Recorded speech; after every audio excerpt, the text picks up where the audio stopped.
ಎಲ್ಲರಿಗೂ ನಮಸ್ಕಾರ.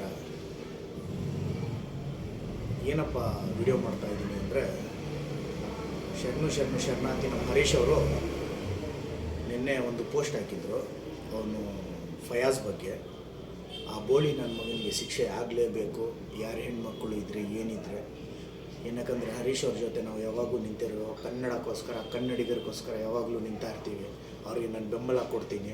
ಬಟ್ ಹರೀಶ್ ಅವ್ರಿಗೆ ಈ ವಿಷಯ ಏನಕ್ಕಂತ ಗೊತ್ತಾಗಿಲ್ಲ ಅಂತ ನನಗೆ ಗೊತ್ತಿಲ್ಲ.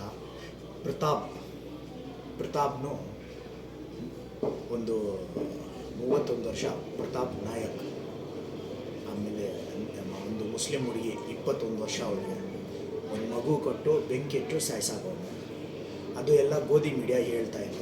ನಾನು ಹೇಳೋದು ಒಂದೇ ಒಂದು, ಹರೀಶ್ಗೆ ಫಯಾಜ್ ಬಗ್ಗೆ ಧ್ವನಿ ಎತ್ತನ, ಅವನಿಗೆ ಶಿಕ್ಷೆ ಕೊಡ್ಸೋಣ, ನಾನು ನಿಮ್ಮ ಜೊತೆಯಲ್ಲಿ ಇರ್ತೀನಿ, ಏನು ತೊಂದರೆ ಇಲ್ಲ. ಆ ಥರ ಬೇವಾರ್ಸಿಗಳಿಗೆ ಶೂಟ್ ಆ್ಯಂಡ್ ಸೈಟ್ ಶೂಟ್ ಮಾಡಿಬಿಡ್ಬೇಕು. ಬಟ್ ಪ್ರತಾಪ್ ನಾಯಕ್ ಅವ್ರ ಜನಕ್ಕೆ ಏನು ಮಾಡಬೇಕು, ಇದು ಯಾವ ಗೋಧಿ ಮೀಡಿಯಾನೂ ಯಾವ ಸುಳ್ಳೆ ಚಾಂಕಲ್ಗಳು ತೋರಿಸ್ತಾ ಇಲ್ಲ. ಏನಕ್ಕಂದರೆ ಇದು ಗೋಧಿ ಮೀಡಿಯಾದಲ್ಲಿ ಇನ್ಫ್ಲುಯೆನ್ಸ್ ಇಲ್ಲ.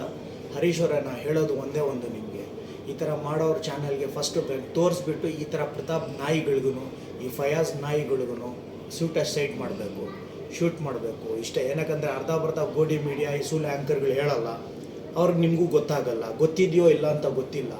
ಎಲ್ಲರೂ ಇದ್ದರೆ ಧ್ವನಿ ಎತ್ತಕ್ಕೆ ನಾವು ರೆಡಿ. ಹರೀಶ್ ಅವರೇ, ಯಾವತ್ತೂ ನಿಮಗೆ ಬೆಂಬಲ ಕೊಡ್ತೀರಿ ಕನ್ನಡಕ್ಕೋಸ್ಕರ, ಕನ್ನಡಿಗರಿಗೋಸ್ಕರ. ಜೈ ಹಿಂದ್, ಜೈ ಕರ್ನಾಟಕ.